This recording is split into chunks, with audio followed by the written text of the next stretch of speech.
Pues nada, muchas gracias a todos y a todas. Muchas gracias a Documenta Madrid por haber contado con Dogma para organizar estas jornadas que sí que comenzaron el año pasado y que es realmente algo que yo creo que hace mucha falta en Madrid, pero en realidad en toda España, ¿no? Como encontrar estos puntos de encuentro y desarrollo que fomenten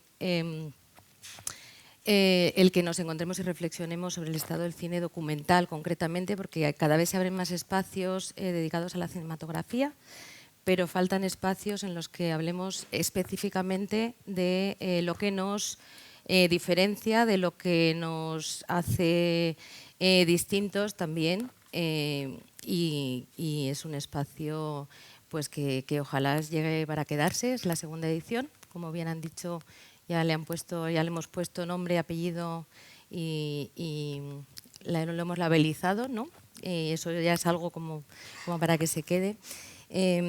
Bueno, desde Dogma, lo primero que nos surgió cuando nos lo propuso Documenta Madrid es, bueno, hay muchísima necesidad de hablar de muchas cosas, ¿no? Esencialmente, lo que sentimos que preocupa y que realmente hace falta apoyar, y donde hace falta hacer hincapié, ¿no? En la producción concreta del cine documental, también la distribución, pero una mesa, una jornada no da para todo. Entonces hemos querido empezar pues por reflexionar en el punto en el que nos encontramos ahora mismo, ¿no? La primera reflexión que nos vino fue saber que en Francia este año, como sabéis todos y todas, ha sido el año 2020-2023 ha sido decretado año del documental, así de forma oficial y desde el Ministerio de Cultura y apoyado por absolutamente todas las instituciones y entidades del país, ¿no?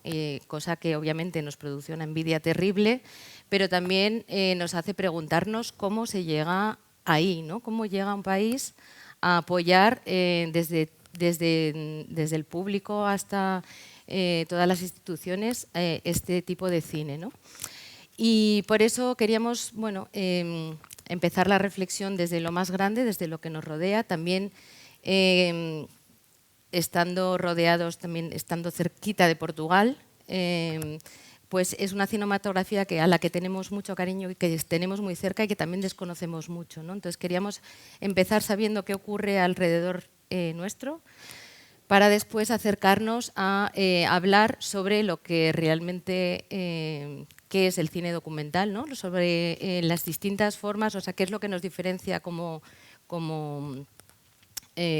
género cinematográfico, como forma de expresión.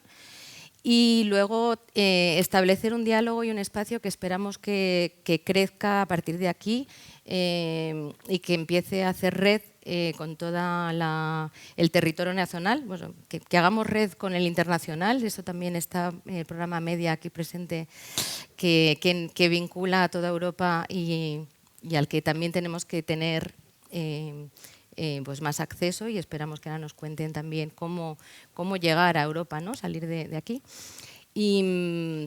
Pero bueno, para que hablemos entre todas y conozcamos las realidades de las diferentes comunidades autónomas, que también desconocemos desde aquí mismo, para empezar a tejer redes más grandes y potentes que nos permitan crecer. Y ya con esto, en realidad, muchas gracias, porque paso a la mesa, paso de aquí a ahí, así que este es para nosotros. Y cambio de escenario. Bueno.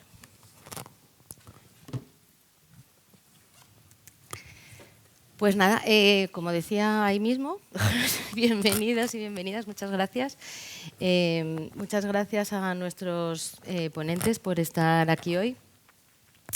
Voy a presentarlos. Primero sí que quería decir, antes sí que sabéis que hace poco Miquel Iceta, ¿no? Dijo en un encuentro que a España aún le quedan unos años para imitar a Francia en materia de protección y defensa del sector cultural, destacando la excepción francesa como punto, digamos, de referencia básico, ¿no? El cine como cultura, el cine documental como cultura, pero también como industria. Es que no está reñido, ni mucho menos, sino que va de la mano, ¿no? Y de eso queremos hablar hoy en este panel también.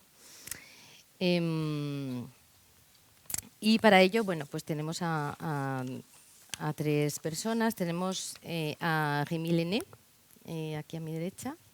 Gracias por haber venido. Es es documentalista, es director de cine, director de documentales y presidente de la SCAM, que es la Sociedad Civil de Autores Multimedia en Francia. Ahora nos contará exactamente en qué consiste esta institución tan importante, sobre todo para el cine documental. Desde 2009 formas parte de la SCAM, la presides desde 2021.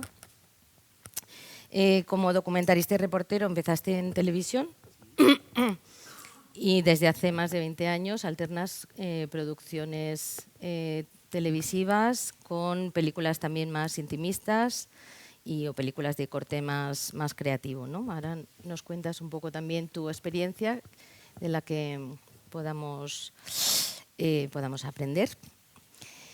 Aquí a mi izquierda tenemos a Miguel Ribeiro, que es director de Doc Lisboa, codirector de Doc Lisboa, festival tan importante para género documental de Lisboa, como su nombre indica.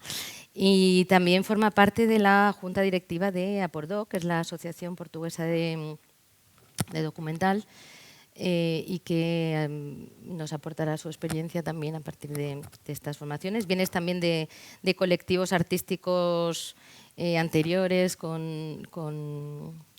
vinculados, ¿no?, a la creación, la experimentación y todo eso forma parte de tu bagaje, que también esperamos que nos cuentes. Y por último tenemos a Peter Andermatt, que lleva más de 20 años en la industria del audiovisual, sobre todo con el desarrollo de proyectos, distribución, formación. Durante 4 años llevaste las ventas internacionales de una distribuidora, Cactus Film, que tenía un catálogo muy amplio de cine documental, porque también vienes del documental, ¿no? O sea que tendremos... y durante 10 años, miembro del Consejo de Administración de la productora TNC Films. Desde 2002 que fundaste Arena Audiovisual, una consultora especializada en desarrollo financiero y creativo de obras audiovisuales, y trabajando también para el programa Medio, que desde 2014 diriges en su oficina cultural Media España. Eso es. Pues bienvenidos a los tres. Sí quería decir que teníamos también invitadas a esta mesa que no han podido venir, digo por cuestión de paridad, como veréis, pero teníamos invitadas que no han podido asistir por cuestiones de agenda, pero tenemos una mesa de lujo con la que vamos a empezar. Me gustaría empezar por que nos contaras, Rémi, contextualices un poco qué es la SCAM, que me parece que es algo que es muy interesante, qué hace la SCAM por el cine documental, y que nos cuentes un poco, porque está muy vinculado justo con cómo ha sido Francia, ha llegado a ser el año del documental, cómo se ha gestado, cómo se ha llegado ahí, cuáles han sido los pasos. Bueno, tenemos una inmensa suerte en Francia, que es la SCAM. La SCAM es una sociedad que reúne todos los autores y autoras que trabajan en la realidad, el no ficcional. Bueno, somos el país del derecho de autores, y la primera sociedad fue la SACD, que tomó la ficción. Después la SACEM con la música, y hace 40 años los autores que trabajaban por el audiovisual fueron a ver a la SACD la ficción y le dijeron que, bueno, la difusión de las obras, les œuvres, las obras en la televisión genera también derechos. Y la gente de la SACD le dijeron, sí, pero para nosotros va a ser 100% y para vosotros 50%. Así que los autores del repertorio no ficcional se fueron y crearon la SCAM. hace 40 años. Y ahora, bueno, al principio estaban 25, ahora somos 50.000. Y hay documentalista, bueno, director y directoras de documental, periodista, gente que trabajan por la radio, podcast y también documentales por la radio, fotógrafo, escribidor, bueno, y así se creó una fuerza. Ahora está dirigido por los autores y las autoras. Soy director, como lo dijo Sandra, y fue elegido presidente por 2 años. Y bueno, y no soy un buen ejemplo porque la SCAM llegó en su edad moderna, cuando las mujeres tomaron la presidencia de la SCAM. La primera fue Julie Bertuccelli, que es una directora que trabaja en ficción y no ficción, y después hubo Anne Georget, que ahora es la presidente del FIPADOC, un grande festival de documental en Francia, bueno, y Leticia Moreau, que vive en Barcelona y que, bueno, y ahora soy yo, presidente. Pero lo que quería decir es que vemos el documental un poco con las cuestiones de paridad.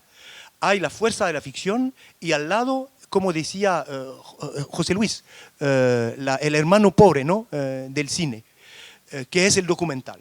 Y eso da una fuerza para luchar y para imponerse con los poderes públicos, por ejemplo, las instituciones, y nos da mucha fuerza. La SCAM es una sociedad, como lo decías, Sandra, pero también es una empresa. Los autores gobiernan la SCAM, somos 23, pero al lado hay una empresa de 110 salariés, empleados que trabajan por nosotros. Hay juristas, hay personas que trabajan por la acción cultural, que es una acción política, claro. También, bueno, es una empresa y eso también genera una fuerza muy poderosa. ¿Qué puedo decirte más sobre las CAM? Que percebemos derechos de todos los canales de difusión, las televisiones, las plataformas, y al final cogemos 120 millones de euros por año. Y una parte de ese dinero, bueno, la mayor parte, claro, que va a los autores y las autoras, pero quedamos un poco para esta acción cultural y política de que hablaba y que nos permite, por ejemplo, bueno, Julie Bertuccelli, por ejemplo, que fue la primera presidente mujer de la SCAM, logró imponer una otra institución que es la Cinemateca del Documental, con siempre la misma filosofía, que el documental no puede ser una pequeña parte de la Cinémathèque francesa, la Cinemateca francesa, pero tenía que tener su propia institución. Y logró convencer la ministra de la época, que era también una mujer, Audrey Azoulay, que ahora está presidente de la UNESCO, que tenía que crear una nueva institución pública. Y lograron hacerlo, y la Cinémathèque del Documental, está en el centro Beaubourg, con una base en París, que, bueno, cada día hay 3 o 4 documentales, hay retrospectiva, hay todo eso, y también hay una red de 50 puntos de difusión en el país. Entonces, poco a poco, logremos con el colectivo, con la fuerza del colectivo y el dinero generado por la gestión colectiva de los derechos, a imponer nosotros en el país. Y bueno, también tenemos el CNC, que es una particularidad francesa. Bueno, ustedes tienen la ICA, pero tenemos un sistema muy protector. Tenemos un sistema muy protector que nos permite también tomar dinero público. Y bueno, perdí el CNC, Sí, el CNC, convencemos el CNC que teníamos que empezar una acción simbólica y que un año del documental, labelizando, no sé si se dice labelizando, no, etiquetando operaciones en el país sobre el label, la etiqueta año del documental, podría servir para impulsar operaciones, pero por el porvenir, y no solo por este año 2023, pero también por el porvenir. Bueno, y poco a poco la faibleza, el punto débil de esa operación es que el Ministerio de la Cultura nos dice, qué buena idea, pero desgraciadamente no tenemos dinero que poner en esa operación. Pero bueno, nosotros tenemos la fuerza del colectivo, no tengo otra palabra para definirlo, que nos permite poco a poco establecer, inventar operaciones para nutrir, alimentar este año del documental. Bueno, ya hablé mucho.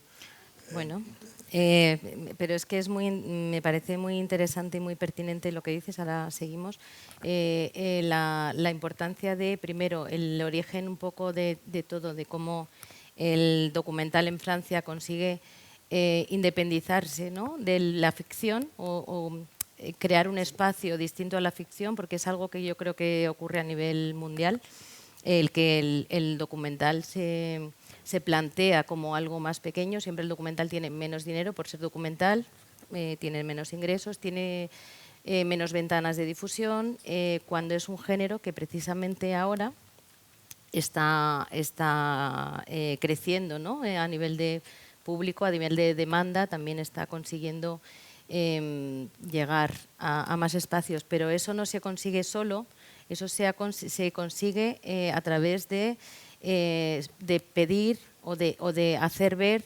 a las instituciones competentes y convencer y traer, o sea, convencer de que eso es así, ¿no? Bueno, voy a hacer un paso detrás con este año del documental. Se decline, bueno, se declive. ¿Declive?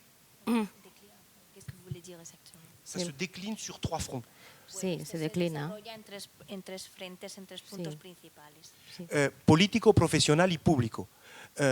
Por ejemplo, empecemos hace un año detrás una negociación con los sindicatos de productores para imponer una remuneración mínima para escribir un dossier de desarrollo de documental.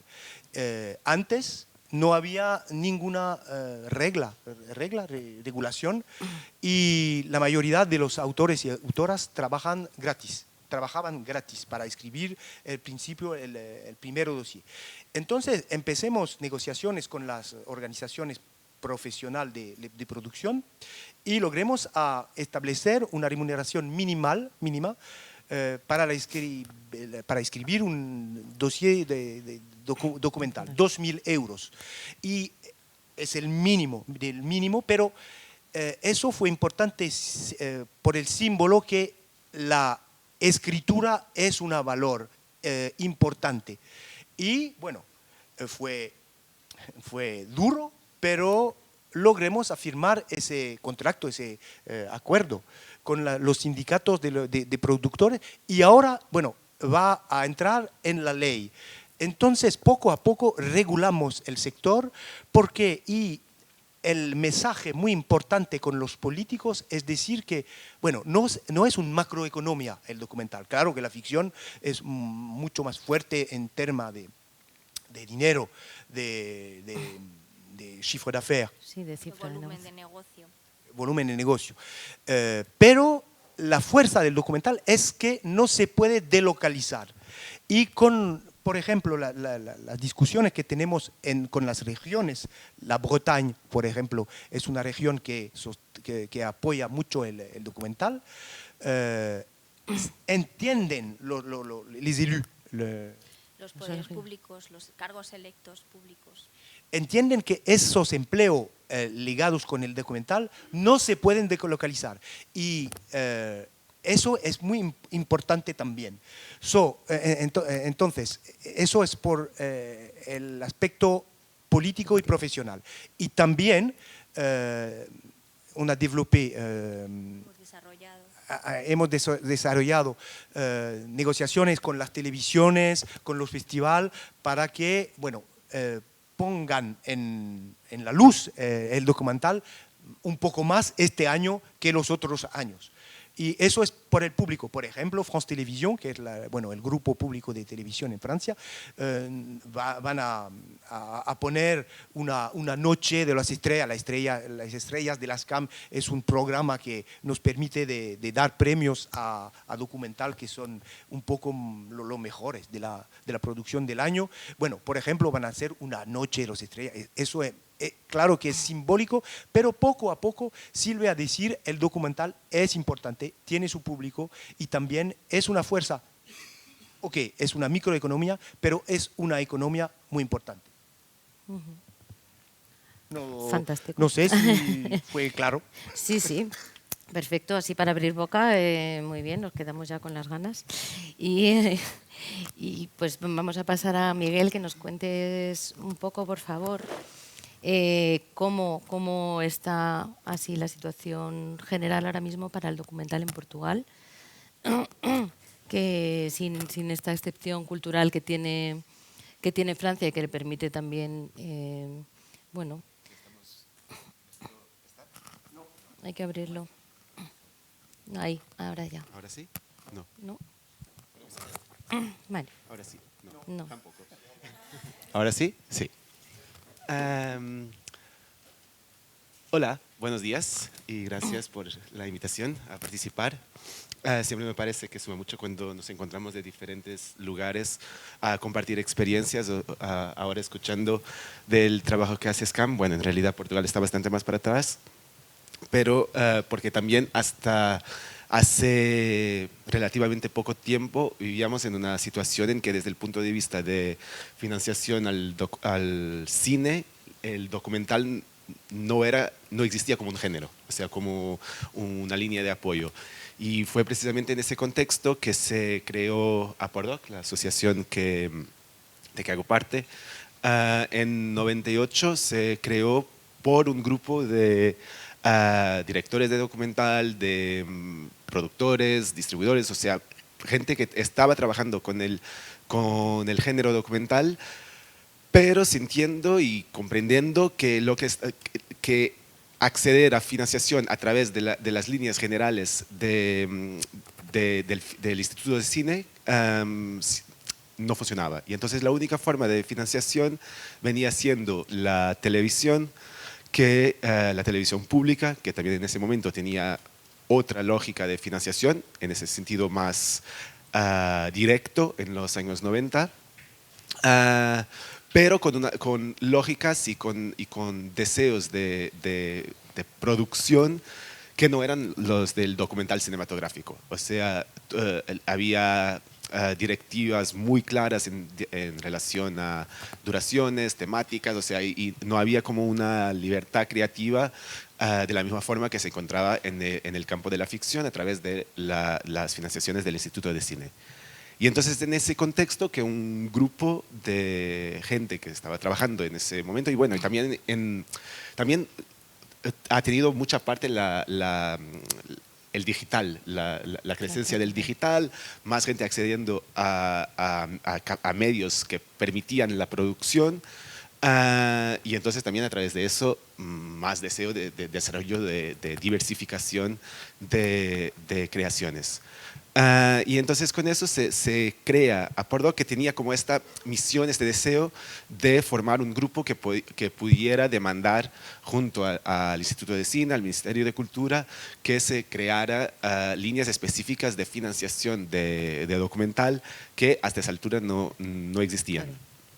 Y bueno, y eso se logró en 2001, 2002. Surge las primeras líneas de apoyo al cine documental, bastante más bajas que las líneas de apoyo a la ficción. Pero específicas.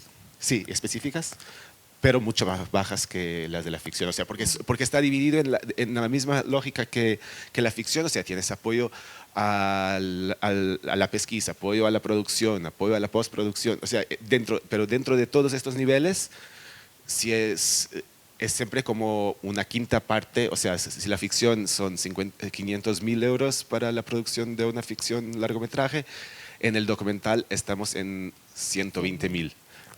O sea, esta es la estructura, la proporción. Y bueno, pero la verdad es que también con Apordoc no se hizo solamente ese trabajo, o sea, de demandar una atención desde el punto de vista de la financiación. Lo que se creó ahí también fue un espacio de promoción de que se vea, de que se crean, de que existan espacios que muestran y donde se discute y se reflexiona por todo el país a través de exhibición de cine documental. O sea, se creó en primer lugar Doc Lisboa, el festival que creo que conocéis, y que con ese trabajo también ha impulsionado mucho la existencia de un espacio de visibilidad nacional e internacional, de traer una diversidad importante de filmografías, de historias, de posibilidades incluso de lo que puede ser el cine documental. Por eso también desde el principio el Doc Lisboa se propone como un espacio no solo de mostrar lo que se está haciendo, pero también de cuestionar a cada año lo que en realidad puede ser el cine documental si queremos, si lo vemos como eso. O sea, cuáles son lo que se está haciendo en todo el mundo, también juntar un conjunto de personas de la industria de documental ahí que estén trabajando con otras formas de financiación, de organización, de contextos de distribución, o sea, traer esa originalidad y ese encuentro de personas que también puedan abrir puertas y inspirar un poco a lo que son las luchas después a lo largo del año junto a las instituciones públicas y también de presión y también presionar desde ese lugar, o sea, que exista acá un conjunto de personas que reconoce la creación nacional y que la ve en este contexto internacional y que la ve bien en ese contexto.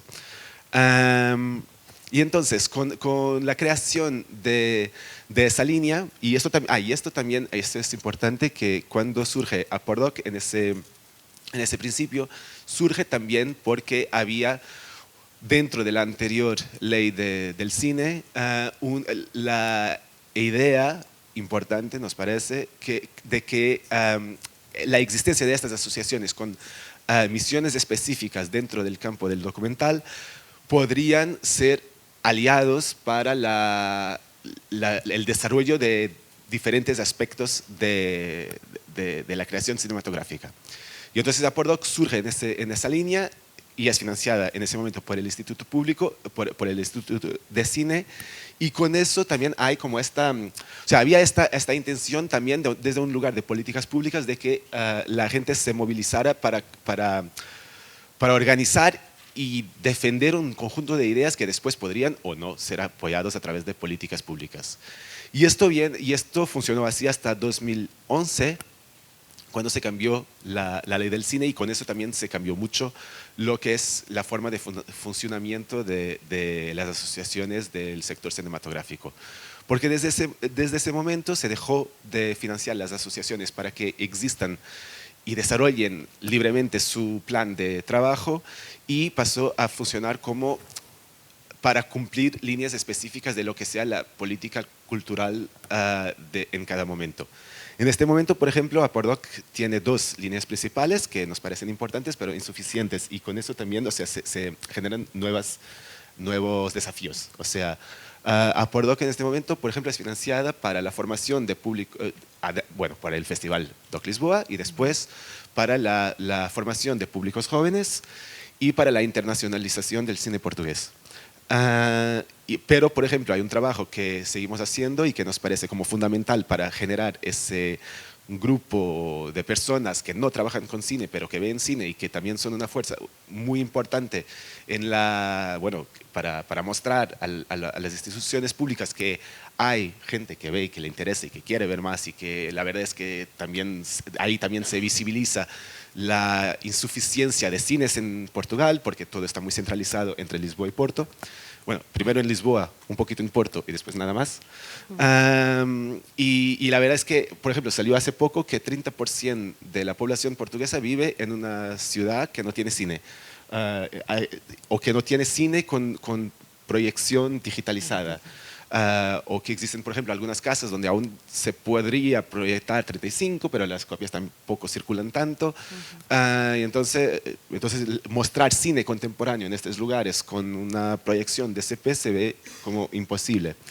Pero eso lo seguimos haciendo con una red de algunos cineteatros y cineclubs más profesionales, pero también con otros menos profesionales, pero que permitan juntar un conjunto de personas en todo el territorio que esté viendo, y que también se puedan formar parte de Apordoc. Y esto es otra característica que tiene la asociación, que es que junta en el grupo de miembros profesionales del sector, pero también público. O sea, cualquier persona puede tornarse parte de Apordoc como miembro de público, como una de tu función puede ser esa, espectador o espectadora, y con eso también formar parte de las asambleas y discutir lo que ahí se discute como lo que puedan ser las próximas líneas de fuerza de discusión en la línea de acción política de la asociación Apordoc. Y otra cosa que también viene de los últimos años de trabajo político en ese sentido, es que si bien es verdad que Apordoc surgió para defender las especificidades del documental, también desde el cambio de esta ley pasó algo muy interesante, que fue la creación de lo que llamamos la Plataforma del Cinema, Plataforma del Cine, que congregó en este momento casi todas las asociaciones profesionales de cine, de cine independiente, o sea, no solo documental. Sí, no solo documental, o sea, la asociación de directores, la asociación de productores independientes, las asociaciones de profesionales del cine de ciertas regiones del país. Todos estamos en esta plataforma y en conjunto estamos trabajando en líneas principales que todos defendíamos, y formamos esta plataforma para hacer presión directa sobre determinados asuntos que todos defendíamos. Y después tenemos como cada grupo para hacer también las especificidades de cada uno. Bueno, creo que así para una presentación inicial. Sí, desde luego. También creo que da bastante bien la idea. Es muy interesante esto que comentas, porque una de lo que se habla mucho, ¿no? Ahora nos cuenta también Peter, es la búsqueda de audiencias, ¿no? Concretas para el cine documental y cómo crearla, y vosotros directamente integráis a la audiencia dentro del punto de partida, ¿no? Pues nada, muchas gracias. Y Peter, nos toca desde Media. Bueno, desde Media tenéis todos los datos de cómo va toda Europa a nivel todo, a nivel cuotas de pantalla, a nivel financiación, a nivel espectadores, a nivel España nunca está en las partes de arriba, solemos estar de media para abajo, pero vamos subiendo. Entonces, cuéntanos un poco. Sí. Primero me ha llamado la atención antes cuando dijiste que aquí se hablara de cómo llegamos nosotros desde España a Europa, ¿no? Porque nosotros somos Europa. Somos Europa, es decir, no es cuestión de llegar a Europa. Estamos en Europa, somos Europa, y dentro de Europa España es una superpotencia audiovisual. Es decir, aquí hay 4 países grandes, ahora que ya los británicos no están, antes eran 5. España es uno de los 4 grandes. España produce más ficción de televisión que Francia, por ejemplo, más que Portugal, que nos pisa los talones, más que Alemania. Es decir, que ahora mismo España está en la boca de todos. España es invitado especial del Festival de Cannes este año. Es que no se habla más que de España. España, gracias aquí a gente presente aquí, está muy deseada como lugar de rodaje. Aquí tenemos festivales de primer orden mundial, San Sebastián, por ejemplo, ¿no? Tenemos mercados, tenemos un montón de cadenas de televisión, plataformas, es decir, somos una superpotencia y no hay que negarlo y no hay que equivocarse en esto. Aquí hay dinero, hay distribución, tenemos agencias de ventas, algunos saben muy bien vender el documental creativo, pero no cualquier documental, ¿no? Entonces, primero reafirmar que España es una superpotencia y esto nos obliga de alguna manera también de pensar a lo grande, también a la hora de concebir un documental, ¿no? La dificultad en el audiovisual muchas veces consiste en dar con una buena historia. En el documental también. Se pueden hacer documentales sobre cualquier cosa, pero no cualquier cosa interesa a la audiencia. Se dice que la realidad muchas veces supera la ficción.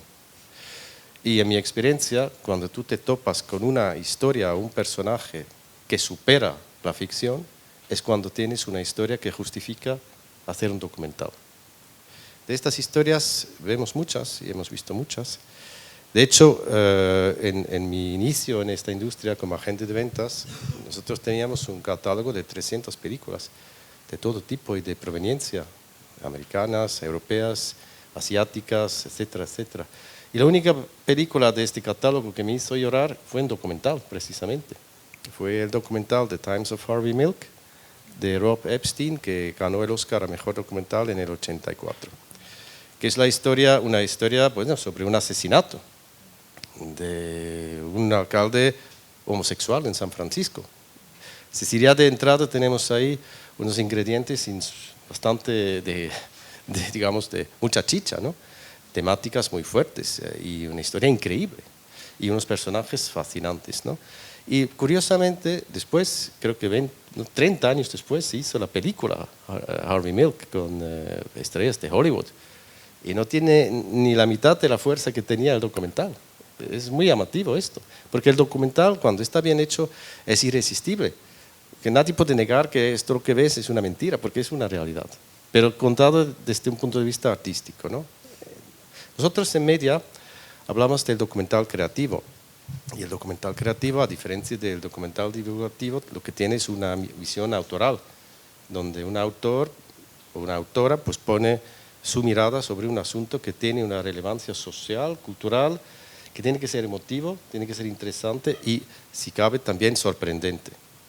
Lo más difícil es sorprender al público, ¿no? Entretener y interesar al público, emocionar al público es algo que lo vemos reflejado muchas veces ya desde el guión, pero donde digamos que a veces flaquean los proyectos es en el elemento de sorpresa, te dices, wow, esto no me lo esperaba, ¿no?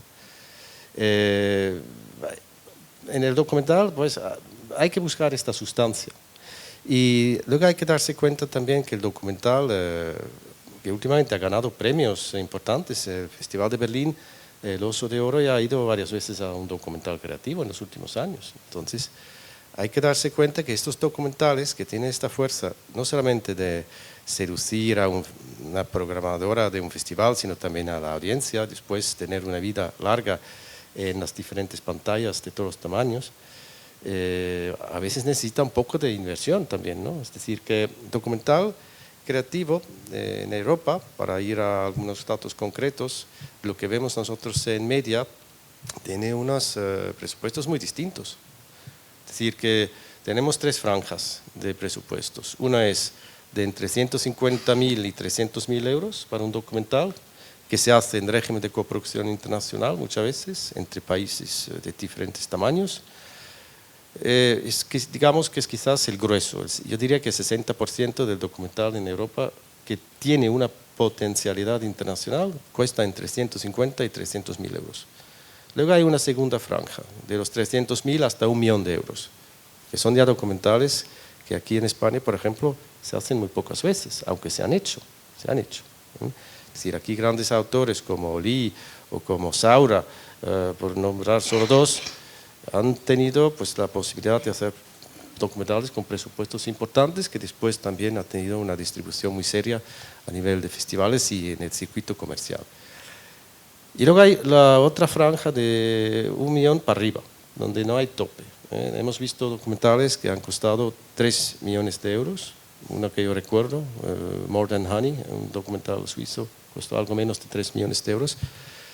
Pero claro, la película ganó premios en todo el mundo y se vendió en 150 países y hasta hoy, un negocio redondo. Es decir, que es un negocio muy grande. Es decir, que antes alguien ha dicho que el documental es el hermano pobre. Que es cierto que se dice esto, pero es una equivocación. En los 10 años que estuve trabajando con TS Film en Suiza, es una productora que ha producido durante 40 años documentales creativos y también ficción, siempre en coproducción internacional, con Francia, Alemania, Italia, fundamentalmente. Con lo que más dinero han ganado es con el documental, ¿no? Es decir, que claramente el documental, cuando se hace bien, tiene una rentabilidad muy grande, porque primero se trata de una historia universal que no caduca, y luego el coste no es tan alto habitualmente como en una ficción, pero luego la economía de la larga cola te puede dar unas alegrías que quizás no te los esperas. Pero hay que pensar en esto también desde el principio, ¿no? Es decir, en la audiencia, y que sea una cuestión vendible. Nosotros en Europa medimos datos, vemos que aquí se producen 2.000 películas al año, como mínimo, de los cuales un 25% son documentales creativos. También en media, los apoyos que damos a proyectos en desarrollo, por ejemplo, documental representa más o menos el 25%, una cuarta parte. Entonces, hay una correlación. La audiencia del documental europeo, es decir, la audiencia europea para documental, está muy definida. Nosotros mismos tenemos colgado en nuestra web un informe sobre las audiencias europeas del documental, donde a base de investigaciones y interpretaciones de datos queda bastante perfilado lo que son el tipo de audiencias que tenemos y el tipo de gustos que tienen. Es decir, si queremos evitar una asimetría entre la oferta y la demanda, tenemos que estudiar el público. El público está estudiado. Nosotros tenemos datos, tenemos líneas de indicaciones que al documentalista le permiten investigar y después afinar un poco en el desarrollo, teniendo en cuenta cuáles podrían ser estas audiencias. El gran problema que tenemos en Europa es la distribución.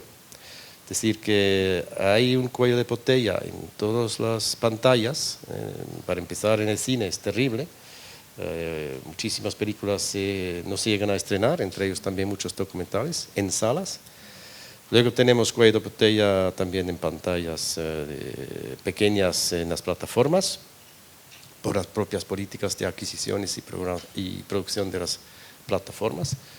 Y en las televisiones, pues tenemos la suerte de contar con una red muy sólida de televisiones públicas que dedican parte de su programación al documental, pero están también limitados. Están limitados porque el documental, en el total de producción audiovisual que hay a nivel mundial, presenta una pequeña parte, y luego en la programación de los canales de televisión también.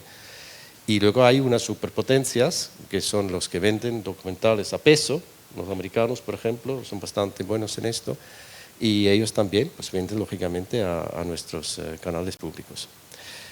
Entonces, el programa Media lo que busca de alguna manera es profesionalizar el sector, ya sabéis, y también fomentar la colaboración internacional en la base para co-desarrollar proyectos que tengan una ambición internacional desde el inicio. Es decir, nosotros solo podemos apoyar a colaboraciones entre países y que tengan un plan de marketing y distribución que apunta más allá de las fronteras de los países de origen, ¿no?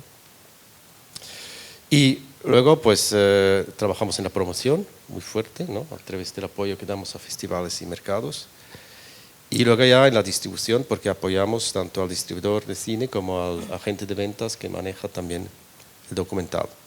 Entonces, el tema del agente de ventas, como sabéis, quizás bueno, pues hay agencias especializadas en el documental que solo venden documental creativo, y es una parte del ecosistema que está súper bien organizado.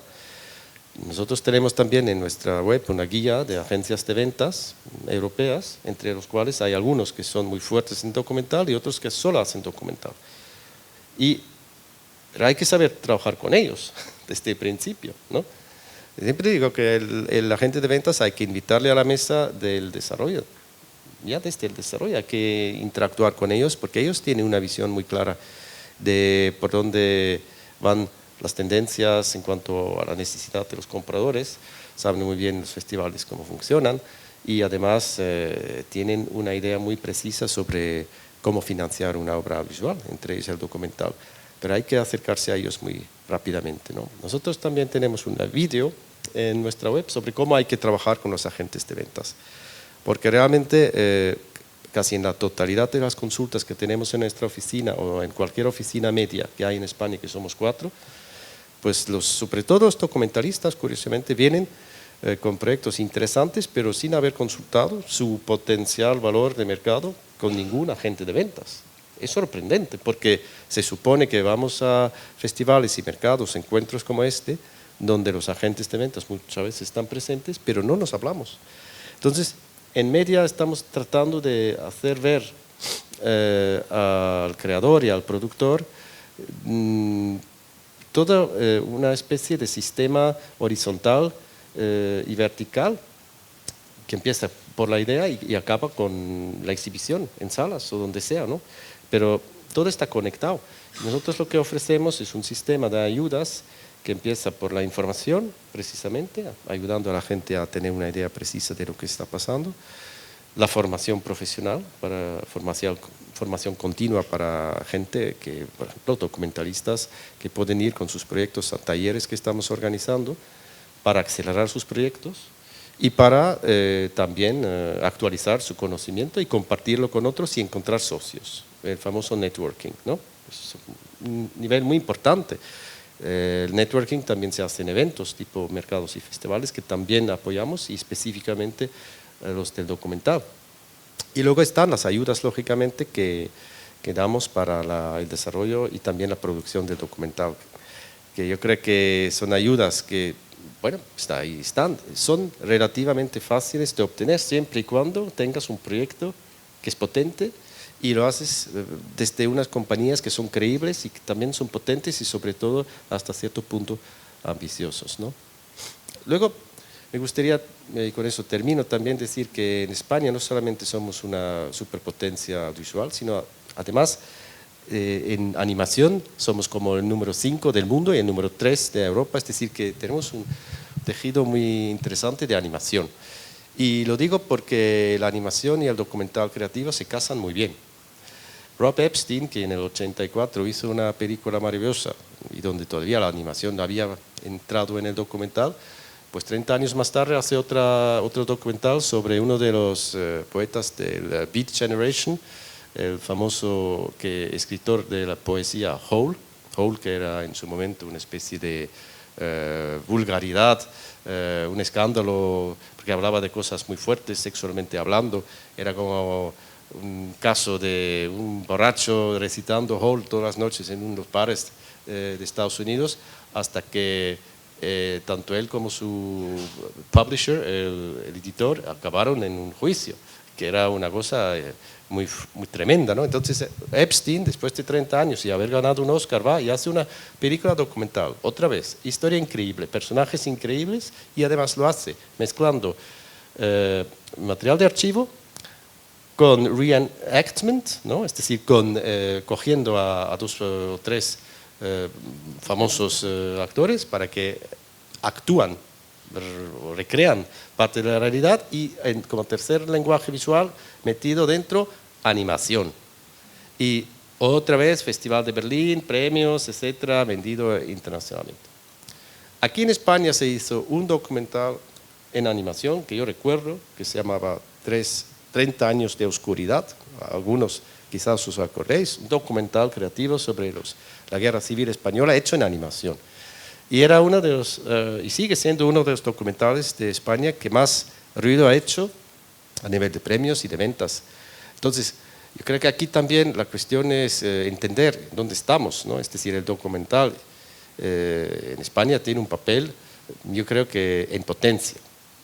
Aquí hay margen para darle una categoría al documental que quizás sea un poco más al modelo francés, ¿no? Que digamos que sacar pecho y decir, mira, aquí hacemos muy buenos documentales.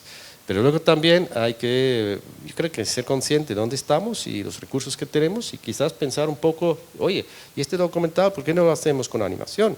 Nos vamos al taller Anidoc, que estaba cofinanciado por Media durante unos años, no sé si sigue o no, pero Anidox es un taller para eso, para hacer documental y casarlo con animación. Y a ver qué sale, ¿no? Es decir, que el creador y el productor desde el inicio, si tienen esta mirada y sacan todo el potencial que tiene a su alrededor y además utilizan un sistema como Media para propulsar su proyecto hacia el mercado internacional, yo creo que podemos hacer cosas muy interesantes. Gracias, Peter. Gracias por ponernos la visión de Media. Es verdad que es, bueno, esto nos lleva un poco a lo que hablaremos también en la mesa siguiente, ¿no? De los distintos esquemas y distintos tipos de documental que también existen. Porque nos hablas de un documental cuando se hace bien, ¿no? O sea, yo no creo que es únicamente los que se hagan bien son los que van a Media y los que no llegan o no tienen un presupuesto tan alto es que no se hagan bien, ¿no? Se hacen muchas cosas bien. De hecho, existen muchos esquemas que también es lo que vamos a abordar aquí. Yo creo que también ahora abrimos también la palabra a todos los que estáis por aquí. Precisamente has hablado mucho de documental creativo, ¿no? Y en ese sentido me interesaría saber o que habláramos un poco, se habla de documental creativo como por diferenciación a otro que no lo es, pues más divulgativo. Pero en realidad documental creativo es algo que está muy, muy abierto y que desde distintos espacios se interpreta de formas distintas, ¿no? Y se trata de, pues, por ejemplo, durante tiempo se ha diferenciado un poco del informativo televisivo, pero ahora mismo esa frontera ya no existe porque un documental televisivo puede ser perfectamente creativo, ¿no? Es cuestión de la mirada autoral que decíamos, o sea, que no sea simplemente un formato, sino que tenga... Y el tema es, pues, por ejemplo, cuando un autora, un documentalista quiere hacer un documental, ¿no? Más allá de pensar si el tema puede ser interesante para una posible audiencia televisiva europea, etcétera, pero si un documentalista tiene una idea, obviamente cuando uno hace películas es porque cree que tiene una buena idea, luego es cuestión de desarrollarla, de saber dónde desarrollarla y saber cuál es la mejor manera de desarrollarla, y quizás a veces también tocamos a los espacios equivocados, ¿no? Puedes pensar que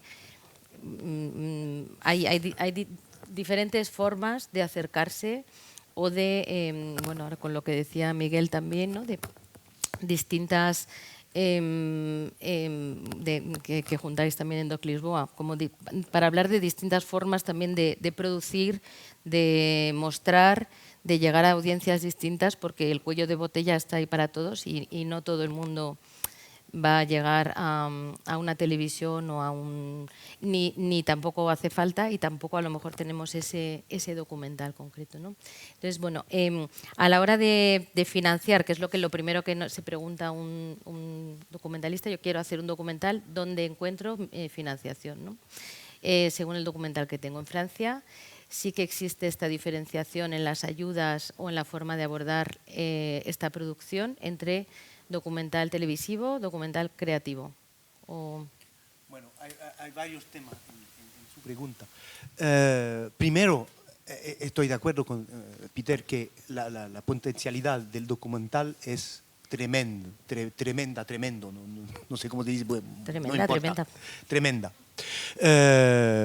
Por ejemplo, la Berlinale ese año dio el Oso de Oro a Nicolas Philibert sur la Dame, que es un documental creativo, puro creativo, cine de inmersión, y que, bueno, en competición había ficción tan poderosa y, bueno, es el documental que ganó al final. Y eso es muy importante. Tenemos, por ejemplo, en las CAM, el dinero viene de la televisión, pero políticamente es muy importante poner en luz el documental creativo que, bueno, no nos permite ganar tan dinero que la televisión y que los programas, bueno, más formativos.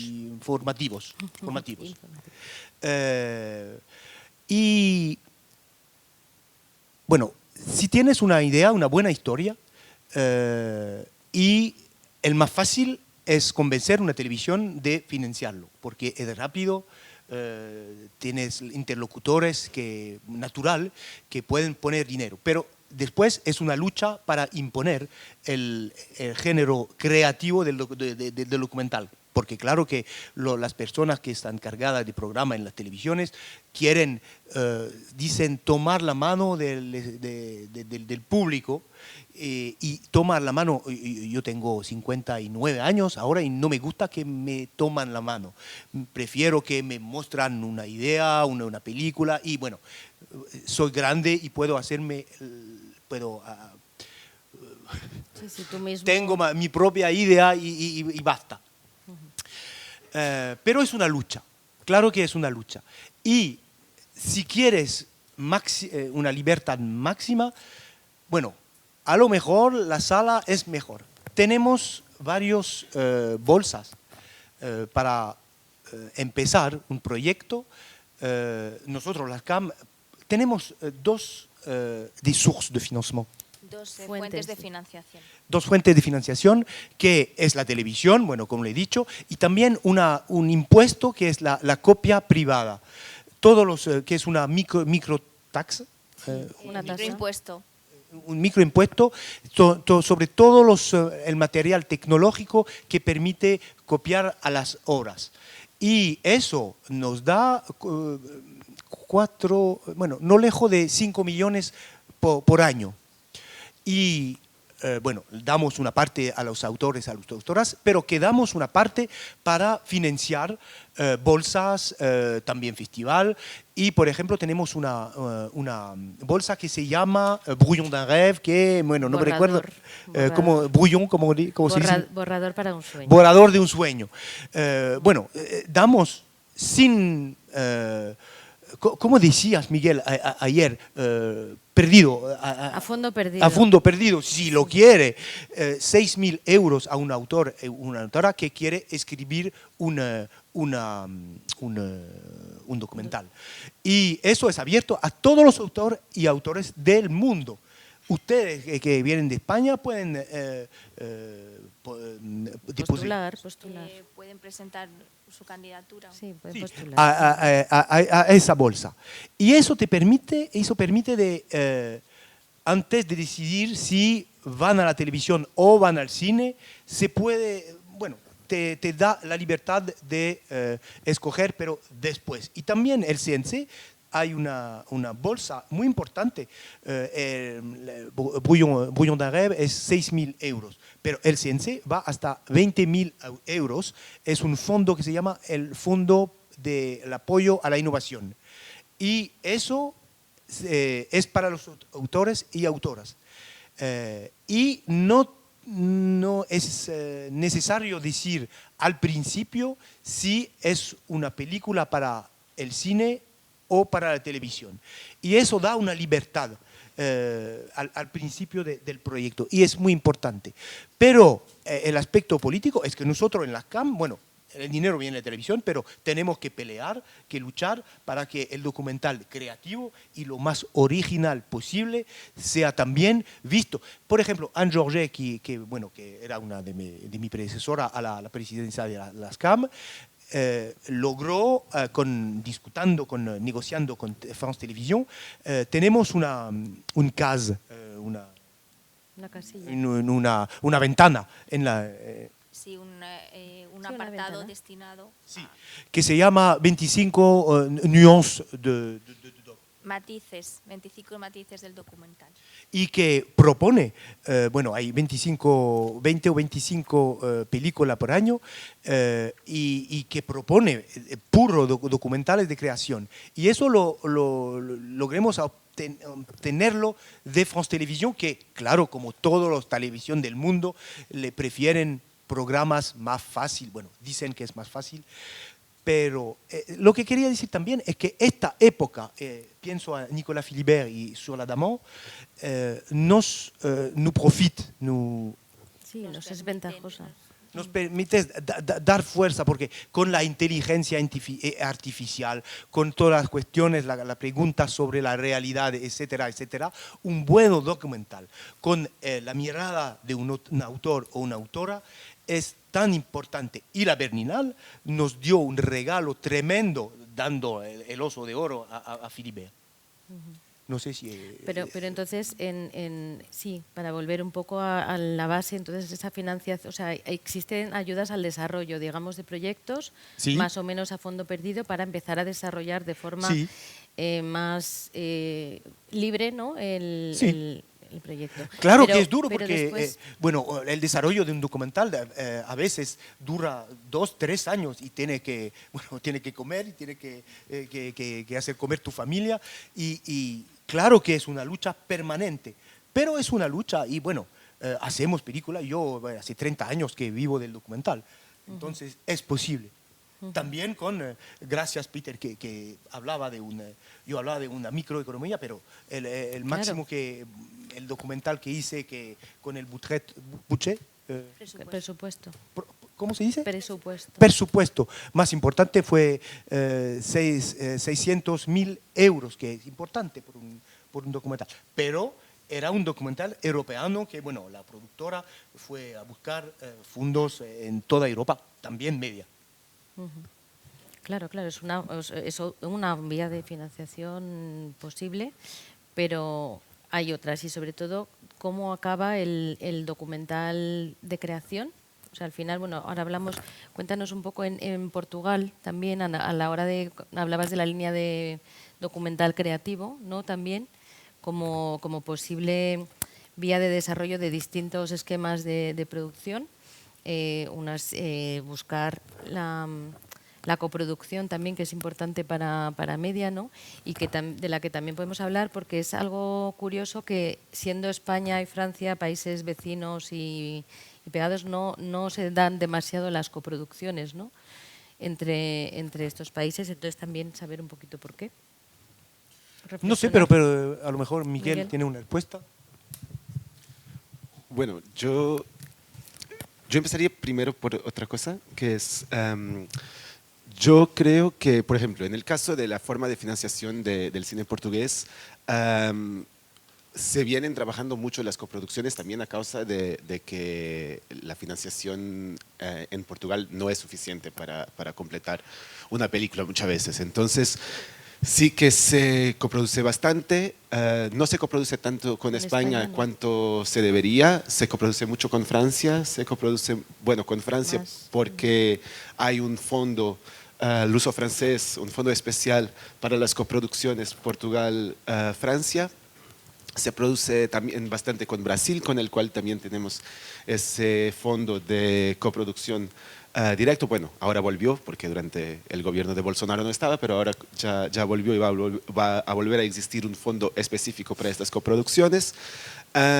Y claro, se coproduce también en un plan europeo con las ayudas de Europa Creativa. Pero lo que me parece que en el caso de Portugal está menos desarrollado de una forma que me parece que debe ser en este momento una lucha importante de todo, y creo que no es solo en Portugal, es en el campo de la distribución y en el campo del reconocimiento de la necesidad de que existan espacios para ver cine. Porque, por ejemplo, en Portugal se dice muchas veces que el público no tiene interés en este tipo de películas, pero la verdad es que no tenemos cines. O sea, en Lisboa en este momento hay 2 salas de cine que existen fuera del campo del multiplex y esto es en Lisboa, 2. En Porto hay 2 y después en el resto del país no tienes más.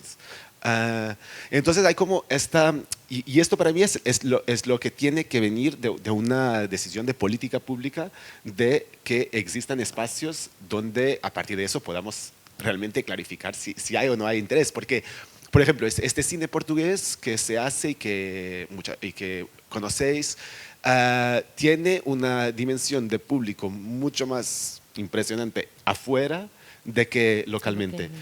Por el hecho de que en Portugal a veces no se pueden ver, o sea, que están en circuitos muy cerrados o, por ejemplo, la televisión pública tiene obligaciones de exhibición, pero no con momentos horarios definidos, entonces las exhibe todo el tiempo a las 2 de la mañana o a las 3 de la mañana, o sea, y después dicen, bueno, pero no tienen público, pero también nunca las ponen a una hora que la gente realmente las pueda ver.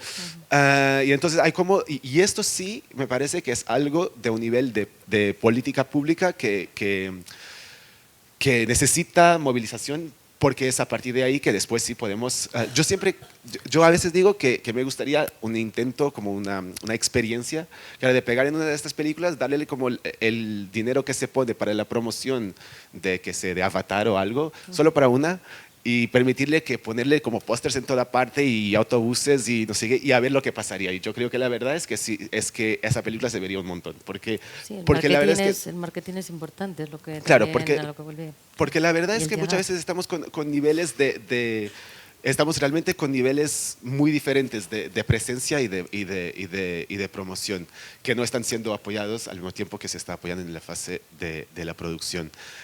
Y por eso es que hay obviamente algunos casos de suceso, pero a mí me interesa más comprender cómo funcionan los otros casos, porque hay un montón de películas que se están haciendo con originalidad, con talento, con muchas cosas pasando, y que después estas estructuras no están tan desarrolladas para que se puedan hablar seriamente de esos casos, y es sobre ese que creo que tenemos que... Sí, o que efectivamente están llegando, hay casos de éxito de documentales que no han tenido, pero yo no sé, la de Irene, ¿no? La visita en un jardín secreto, ahora que también ha estado en salas, ¿no? O sea, muchas películas que van llegando a salas gracias también a esa parte de promoción, claro, que hace que despierten un interés en el espectador y que se atreva y que dedique un espacio a verlo y que luego funciona, ¿no? Pero de estos espacios que precisamente es lo que decíamos faltan, ¿no?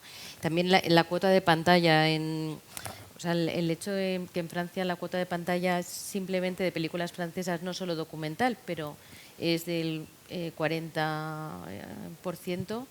Yo creo que aquí en España estamos en una cuota de pantalla de 20 o así. Hace que apoyes la cinematografía de tu país, ¿no? Entonces también es... pero que es algo a lo que volvíamos antes, que por lo que hay que también que luchar, que se pide, que hay que pedir y hay que mostrar y hay que poner en valor precisamente todo eso que ha funcionado para que se vea, ¿no? El ejemplo de la Cinemateca Francesa también es una cuestión, lo que decías antes, de personas que tengan una sensibilidad y que entiendan que eso es posible, dar esa oportunidad y que realmente luego ver que funcione, ¿no? Pero el ejemplo de la Cinemateca Francesa que hablabas antes también me parece fantástico. Pero es la misma lucha que por la paridad, por ejemplo. Bueno, que hay a las mujeres, hay a los hombres, y bueno, hay que acciones, bueno, hay que decidir a un momento que hay cota. ¿Cota se dice? ¿Cota? Sí, cuota, sí. Y eso es una lucha permanente, claro. Pero tenemos la fuerza de los débiles. No somos la mayoría, pero en el cine. Claro que la ficción genera más dinero, claro que, por ejemplo, la SACD, la Sociedad de Autores de Ficción en Francia, el mismo el nombre de personas, de autores y autoras, 50.000 más o menos, pero la percepción es doble, 250 millones de euros por año. Entonces, claro que tenemos la fuerza del menor, de la minoridad, pero esto funciona también. Sí, sí, por supuesto. Sí, claro.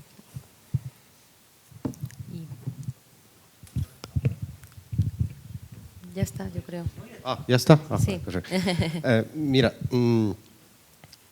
yo creo que en un documental creativo, en documental en general, cuando se produce el milagro del éxito, entre comillas, porque el éxito pueden ser muchas cosas, totalmente, casi siempre es porque hay un trabajo de equipo entre un creador, una creadora y un productor o una productora. A veces vemos que hay el modelo de microempresa europea de hombre, mujer, orquesta que quiere hacerlo todo. Y hacerlo todo es muy difícil, si se quiere hacer todo bien, ¿no? Es decir, que financiar y rodar y postproducir y luego vender una película es altamente complejo y fatigoso. Es decir, que las posibilidades de agotarse y arruinarse son enormes, ¿no? Entonces yo creo que hay que ver cómo podemos hacer creación industrializada y organizada, respetando los procesos y el saber hacer en todos los niveles, ¿no? Es decir, que una película se puede producir bien o mal, con el mismo guión y con la misma idea creativa detrás. Y en un caso pierdes dinero, en el otro caso ganas dinero, o al menos no pierdes dinero, ¿no? Entonces tenemos que ver cómo podemos reforzar nuestro tejido de creadores de documental creativo con una visión empresarial. Eso es muy importante. Entonces, aquí el productor se está diversificando. Antes había productores de cine y productores de televisión. Eso ya no es así. Ahora solo hay productores de contenido audiovisual. Y antes los había de ficción y luego los de documental. Y ahora resulta que muchos de los mejores productoras que tenemos, aquí en España también, no voy a nombrar a nadie, pero es que los hay cada vez más, hacen ficción y hacen también documental. Y las dos cosas las hacen bien y no pierden dinero, porque primero saben trabajar con el dinero público, el de Media, el de ICA, el de todos los fondos regionales, nacionales y paneuropeos o internacionales. Luego saben orientar el producto o la creación, la obra de arte, hacia un público concreto a través de unos mecanismos de distribución que están muy bien concebidos y organizados. Entonces, ahí se produce el milagro. Me gustaría siempre recomendar también un ejercicio de comparación, ¿no? Porque yo recuerdo que el penúltimo documental creativo que ganó el Oso de Oro en Berlín fue Foca Mare, de un italiano, creo que se llama Risi, y que yo lo vi ahí y vamos, quien no ha visto Foca Mare, que lo vea porque es una auténtica obra de arte con mayúsculas, ¿no?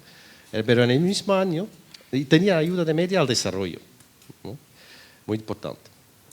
Pero en el mismo año salió también otra película sobre el mismo tema. El tema es los inmigrantes ilegales, lo peor, es decir, que los que atraviesan los desiertos y los océanos, jugándose la vida, ¿no? Para llegar a Europa. Entonces, la Foca Mare está rodada en Lampedusa y trata pues, de los subsaharianos que vienen a Europa, ¿no? Y luego había otra que se llamaba Los niños de Gaza, que era una película de Hernán Zin, producción española, que tenía también apoyo de Media, no al desarrollo, sino a la producción. Y claro, va sobre lo mismo, pero desde la perspectiva de los niños, ¿vale? Que es un gancho bastante importante y que esto ha funcionado desde el inicio de la idea hasta con el público. La película tenía ayuda Media al desarrollo, a la producción de televisión, lo cual para poder pedirla tienes que tener ya bajo el brazo unas preventas a televisiones importantes. Pues este venía con más de 20 televisiones prevendidas, porque la idea era tan fuerte, ¿no? La idea era fuerte y la ejecución de la idea era potente, es decir, que se hizo con un presupuesto importante, mucho menos que la de Foca Mare, porque la de Foca Mare eran 2 años de rodaje en condiciones, digamos, de lujo para un creador que está acostumbrado a un cierto nivel, mientras que la de Hernán Zin estaba más hecho, pues, bueno, pues un poco a modo de reportero de guerra, que es lo que él ha sido en su momento también. Pero las dos películas sobre el mismo tema, cada una con una mirada sorprendente y sobre todo con unos personajes y unas historias que son irresistibles, ¿no? Pero son 2 buenos ejemplos de cómo se pueden hacer 2 películas totalmente distintos sobre un tema que es de relevancia, de un modo artístico, emocionante y sorprendente. 2 franjas de presupuesto muy distintas y una está muy orientada hacia la sala de cine, mientras que la otra está más orientada hacia la pequeña pantalla, que es donde el documental realmente tiene su público. Aún es cierto que hay festivales donde se muestra un documental y también hay a veces algunos casos excepcionales donde un documental puede tener una larga vida en los cines, pero realmente el público del documental está en la tele, en las plataformas cada vez más, ¿no? Las plataformas están hambrientas de documental, todas. Primero porque el documental por sí ya les da muy buenas audiencias. Y luego viene la influencia beneficiosa del true crime, que es un nuevo género de la ficción, que también ha hecho revalorizar de alguna manera las historias de verdad sobre lo que es la pura ficción, ¿no? Hay unos true crimes que digamos que le están pisando los talones a La Casa de Papel, que no es un true crime, ¿no? Porque el true crime acojona el doble y cuando está bien hecho entretiene lo mismo y sorprende aún más, ¿no? Entonces tenemos que estar observando qué es lo que está pasando en el mercado y sobre todo emparejar la visión artística con una visión empresarial. Porque es cierto también que una historia se puede contar de muchas maneras y con presupuestos muy variados. Si tú crees en un proyecto y dices esto es irresistible para las audiencias y al ser posible logras darle a esto un sabor con una ambición internacional, pues también tienes que luchar no para hacer la película a cualquier coste, sino hacer la película con el presupuesto que se merece y que responde un poco al potencial valor que puede tener en el mercado que tú buscas, ¿no? Y en eso Media es muy insistente, ¿no? Porque para eso tenemos redes y plataformas donde los productores se encuentran con los creadores y desde el inicio comparten una visión y muchas veces esta visión que viene acompañado también de opiniones de agentes de ventas y exhibidores, etcétera, etcétera, pues lo que hace es escalar los proyectos hacia arriba. Ser más ambicioso y ser menos vulnerable en la situación del cuello de botella, ¿no? Porque hemos visto muy buenas películas no estrenarse, porque de entrada no tenían una estrategia de marketing y distribución solvente, y de entrada no tenían dinero para poner en la promoción. Y estaban condenados, por lo tanto, a convertirse en una más de las muchas películas invisibles que no existen porque nadie los ve. Pero se han hecho y se han financiado. Pero claro, hay una diferencia entre ser visto y no visto, ¿no? Esto lo sabe aquí el creador, mejor que nadie. Sí, esa es la parte en la que hay que repensar la forma de distribuir también, porque de abrir nuevos espacios y de abrir otro tipo de ventanas al público, ¿no? Como hablaba Miguel. Y hablando de abrir espacios, me gustaría abrir la participación a todos y todas vosotras. Si tenéis, ya que tenemos a este panel de lujo, pues si tenéis alguna pregunta o tenéis alguna reflexión sobre lo que se está hablando aquí, pues para eso estamos aquí, para debatir y reflexionar. Así que os invitamos a que participéis masivamente.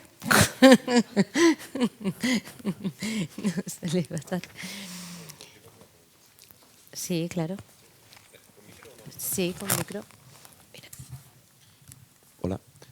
Yo quería saber, en el caso francés y portugués, si como organizaciones que realmente aglutináis a todo el país, ¿qué datos disponéis del estado del documental en Francia y en Portugal? Sobre todo para ir un poco más allá de esos estudios que de alguna forma son un poco sesgados. Por ejemplo, claro, Media tiene la información que recibe de los proyectos que la gente se inscribe, ¿no? Para participar en ese tipo de financiación. Hay una serie de producciones que no se inscriben, que por lo tanto esos datos no los tienen. ¿Vosotros tenéis acceso, por ejemplo, a cuál es un poco el mapa del cine documental en Francia? ¿Mejor, mal financiado? ¿Cuánto de ese cine que está por debajo de los 150.000 euros, por ejemplo, existe o no existe? No sé si me explico. Si habéis hecho un estudio de cuál es el estado del cine documental en Francia, con datos de producción, de distribución y de impacto también de ese público. Bueno, voy a... Necesito 3 o 4 horas para responder. No, lo que es seguro que... Bueno, te puedo hablar de dónde hablo, de las CAM. Hay una red que nos permite sostener un grande variedad de proyectos.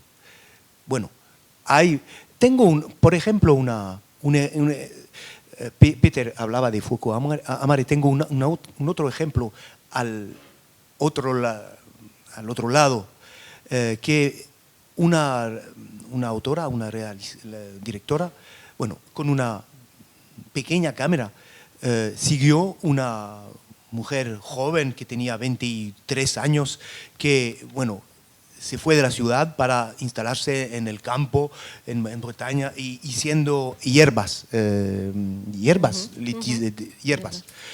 Bueno, es una película tan sencilla. Bueno, te dicen, bueno, no es una historia tremenda. Bueno, la mujer de 25 años era en la pantalla, en una luz en la pantalla. Y ninguna persona puso dinero en ese documental. Pero la directora, bueno, siguió 1 año, 2 años filmando, grabando con esa persona. Y se salió en un sitio de una televisión local, pero tan pequeñita. Y creyeron cuando han visto a las vistas que, bueno, el sistema estaba chueco, no funcionaba. Miles de visiones. Y después la televisión pública compró ese documental, que costó, no sé, 20.000, algo así, un budget de 20.000 euros. Y fue un éxito fenomenal.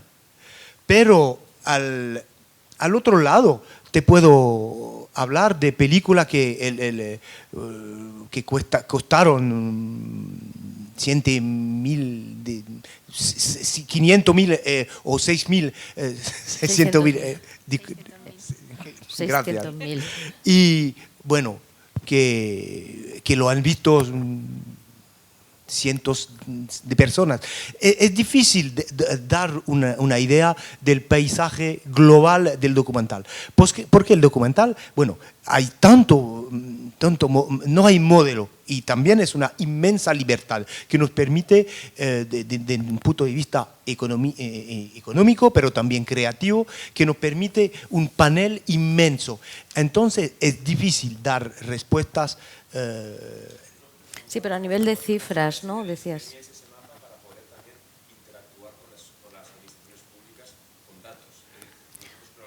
Claro. Preguntábamos si en Francia hasta qué punto esos estudios os permitían negociar con las administraciones de cara a este es el mapa del documental en Francia, las ayudas son adecuadas a este mapa o no. Nosotros no tenemos eso, pues saber si disponéis de eso. Sí.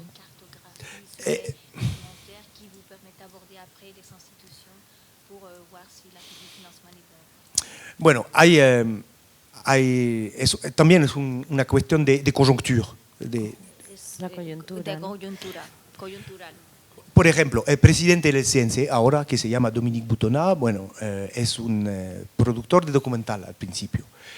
También es muy amigo con Macron, que nos ayuda mucho. Nos dijo, por ejemplo, para mí, una película es una película, que sea documental o ficción.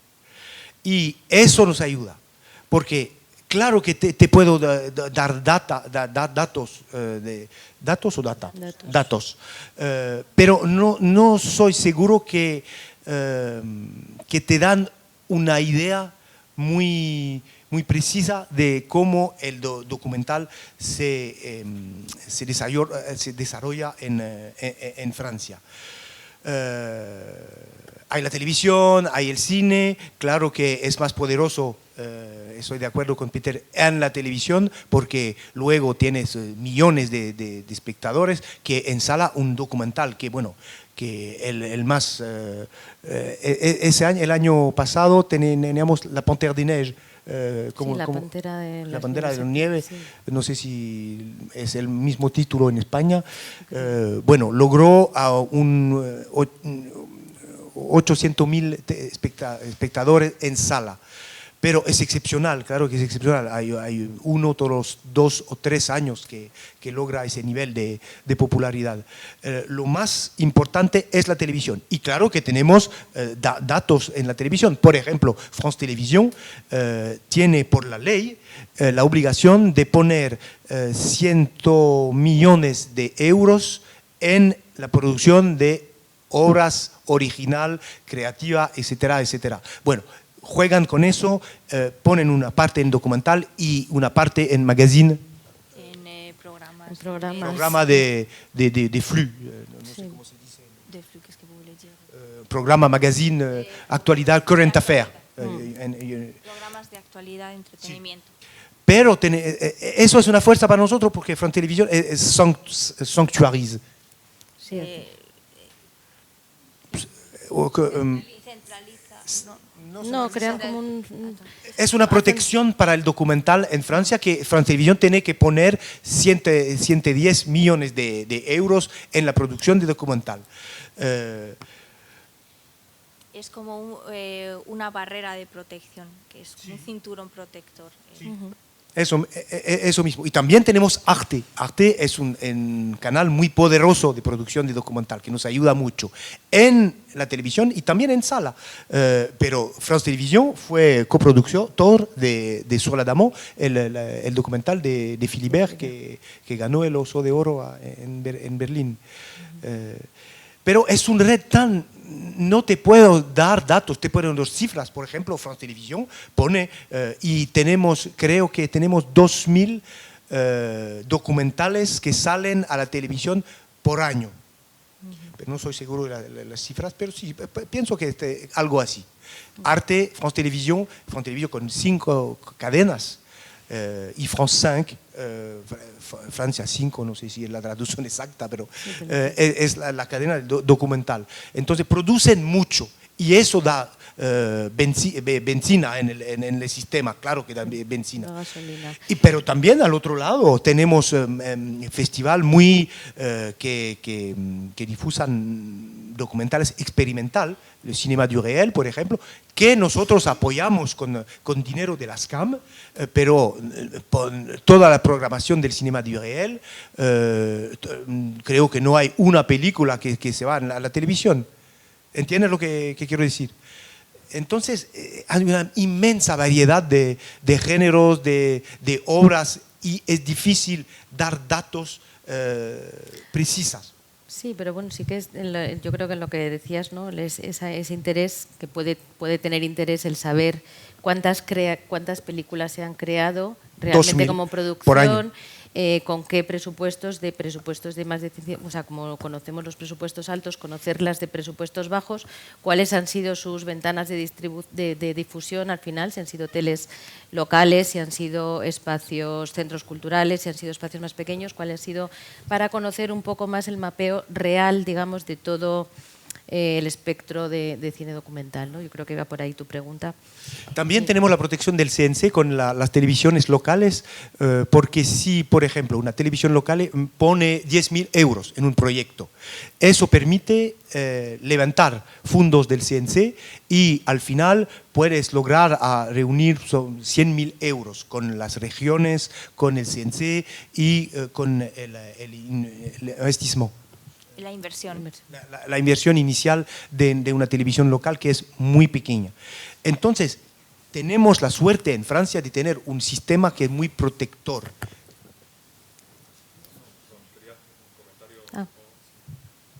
Yo.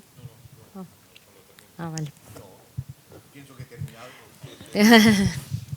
Sí. Nada, Simplemente comentar un dato. En mi presentación decía que el Ayuntamiento de Madrid tenía unas líneas de producción y he pedido un dato que creo que es interesante, ¿no? Este año el área de economía del Ayuntamiento ha creado unas líneas de ayudas a proyectos audiovisuales de 3 millones de euros ampliables a 5 millones.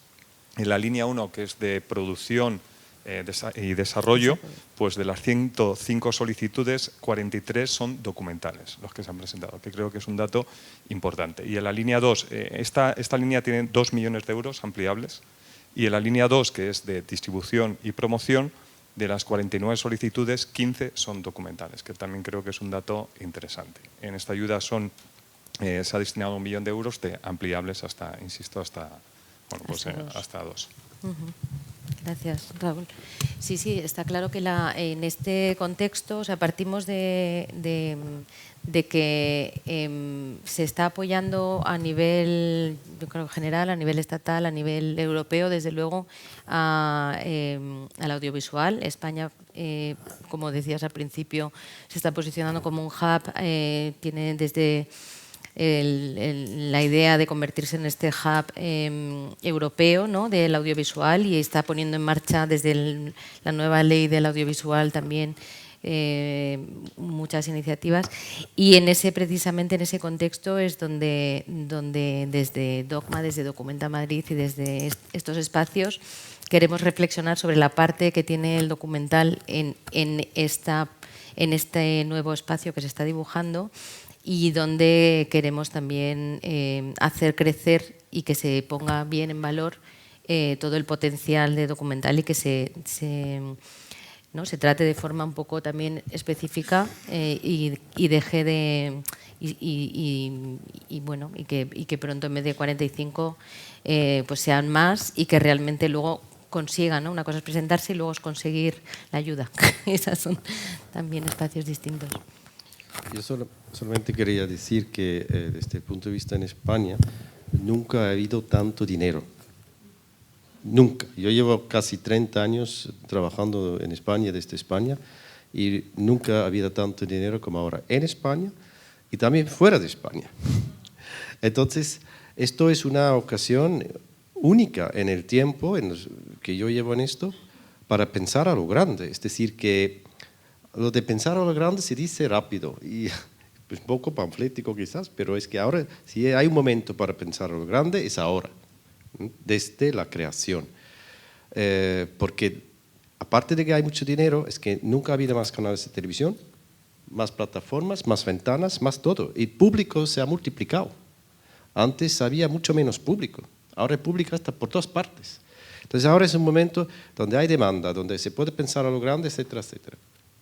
Y tenemos sistemas compatibles de financiación pública regional, nacional y transnacional. Ahora, lo que necesitamos son buenas ideas y buenas historias, ¿no? Antes tú dijiste, La Panthère des Neiges. ¿Por qué ha funcionado tan bien?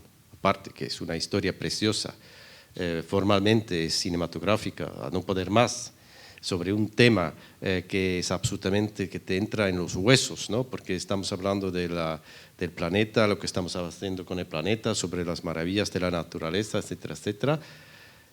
Tienes a Sylvain Tesson, que está dentro, que es uno de los escritores más famosos internacionalmente hablando de los francófonos, un filósofo, un viajero, no sé qué. Y tienes el libro detrás, es decir, un montón de elementos que es irresistible. Esta película no ha podido fracasar. Pero ahora, rodarla también necesitaba un par, ¿no? De irte ahí a esconderte en una cueva durante semanas pelado de frío. Es increíble realmente, ¿no? Pero esto es pensar a lo grande. Nosotros, antes de que hubo este boom, ¿no? Incluso teníamos un proyecto curioso en Suiza, en esta productora, que era sobre la construcción del Estadio Olímpico en Pekín, el famoso nido de pájaro. Y claro, ¿por qué funcionó esta película? Porque tenías una macro obra de construcción, de las pocas que se ven, es como la construcción de la Torre Eiffel, pero en horizontal, digamos, ¿no? Es una cosa que, si lo ves, el monumento que han puesto, para flipar. Ahora, a ver cómo lo hacen. Realmente es interesante, pero claro, detrás estaban los arquitectos, Herzog y de Meuron, que son los arquitectos más famosos del mundo. y los más ricos y los más excéntricos. Son como los Rolling Stones de los arquitectos. Ahora, estos dos, ver cómo son y cómo se comportan es muy interesante también, le añade una dimensión humana muy interesante. Pero luego al director se le ocurrió que ya que voy a hacer una película en paralela a escondidas, con cámara escondida, tomándoles el pelo a los chinos, al gobierno de China que venía ahí detrás con no sé cuántos vigilantes a ver qué hacéis, y lo que estaban haciendo es filmar la absolutamente escandalosa explotación de los obreros a la hora de construir semejante joya arquitectural. Entonces tú tenías aquí el nido de pájaro, aquí los dioses arquitectos, todo el gobierno de China detrás de ellos como vasallos, y debajo todos los sufridores que murieron como moscas en el proceso porque se les trataba como sus mierdas. Entonces te sale ahí una película que está rica de textura, de temas, y todo es como, tiene dimensión, una dimensión narrativa interesante porque hay substancia. Ahora, lo que nosotros estamos buscando desde Media es precisamente este tipo de proyectos que tengan esta sustancia que es luego para el espectador irresistible, ¿no? Y es más fuerte que la realidad, que la ficción, ¿no? Porque nadie en la ficción, tú te inventas una película sobre esto y nadie te lo cree. Eran documentales y no hay manera de no creérselo, entonces es muy interesante, ¿no? Entonces me gustaría también decir aquí que el sistema ahora está muy propicio para proyectos que tengan ambición y que quieren ser grandes. Antes no se ponía a hacer, ahora sí que se pone a hacer. Entonces tenemos que ser muy rigurosos también a la hora de traer ideas a la mesa, ¿no? Porque los productores buenos y los distribuidores buenos lo que buscan también son historias buenas. No es suficiente a veces con una historia, y no sé cómo decirlo, porque tampoco, a ver, yo sé que es difícil desarrollar un proyecto narrativamente hablando, pero es verdad también que vemos muchas veces películas pequeñas que vienen con ideas pequeñas, personajes que quizás no tienen tanto interés. Es decir, si se lo cuentas a alguien en una cena, pues sí que es interesante como tema de conversación, pero no para poner encima de la mesa 300.000 euros y decir, venga, vete a filmarlo, porque a ver, ¿a quién le interesa esto? ¿No? Entonces, los datos de audiencia ahí tienen mucha influencia, ¿no? Es decir, que hay que saber lo que quiere el público. Y el público ya se está hablando. Nosotros vamos a cenar todos los días y a contarnos cosas. Ahora, si vamos al cine, pagamos 10 euros de entrada, queremos ver algo que sea un poco más que la conversación de turno, ¿no? Con los vecinos. ¿Puedo solo decir una cosa? Sí, es verdad que nunca hubo tanto dinero, pero también es verdad que nunca hubo tanta gente haciendo cine y qué bien. O sea, y a causa de eso, o sea, también estamos hablando de tasas de no financiación de proyectos como nunca vivimos antes. O sea, a causa de que con felicidad hay más gente que lo está haciendo y eso diversifica, ojalá, las narrativas y todo eso. Pero la verdad es que también creo que nunca vivimos una época en que haya tanta imponencia de las estructuras de financiación, de los exhibidores, de los que van a exhibir después, en el proceso de decisión de lo que se financia y de lo que no se financia. Entonces, con eso yo no estoy tan seguro que estamos viviendo el momento más idílico del proceso de creación, por lo menos desde el punto de vista de la creación y de la originalidad de lo que se pueda crear.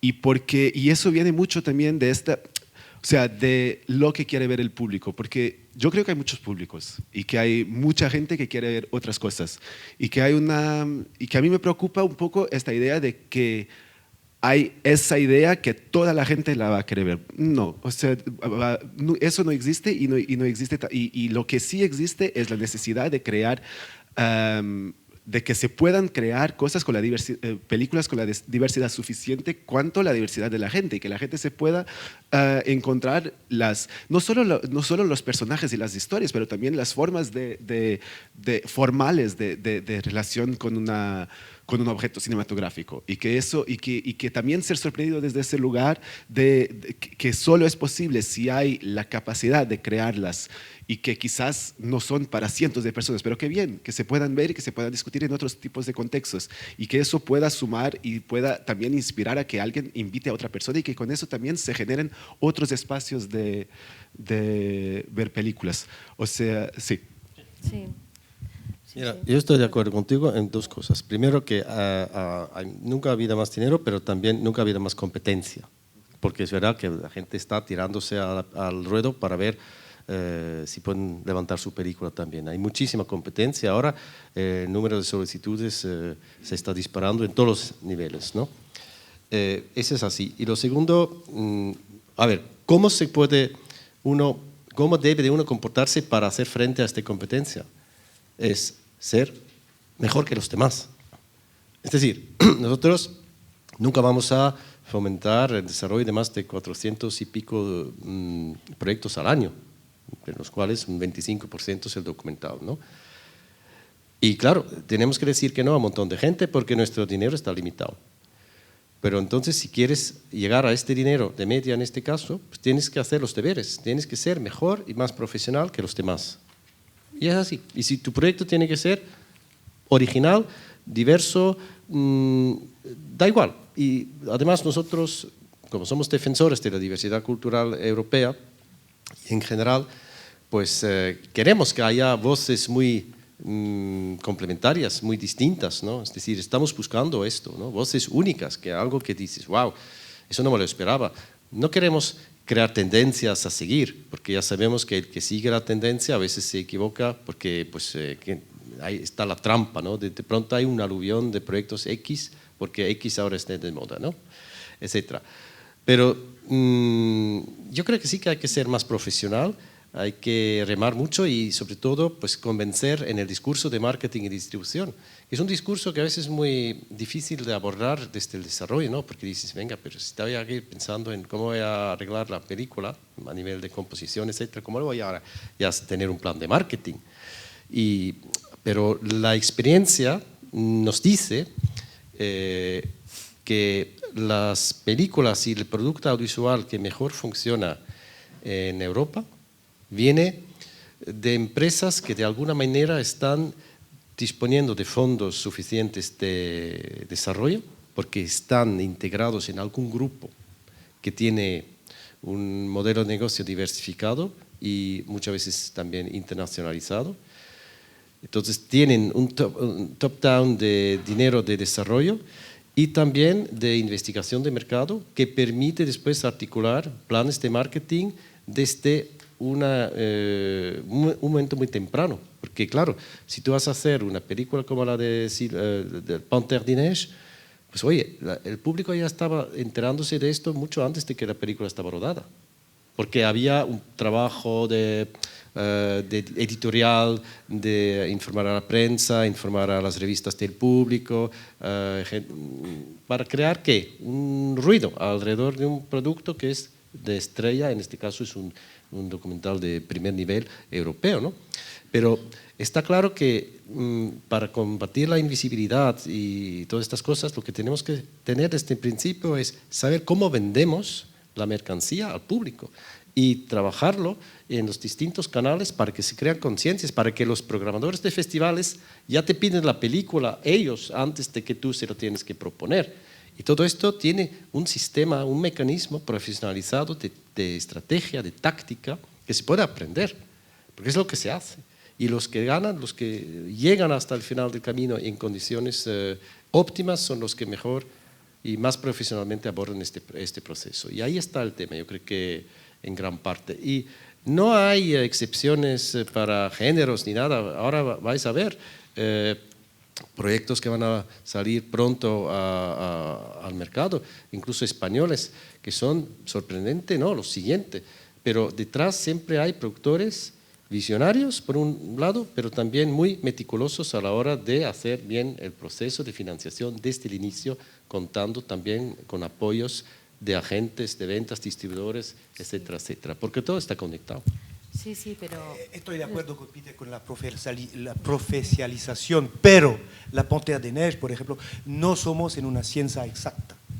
Y la Panthère des Neiges desayuné ese martes con un productor francés muy gordo, bueno, y que tuvo el proyecto entre las manos y no creyó en ese proyecto.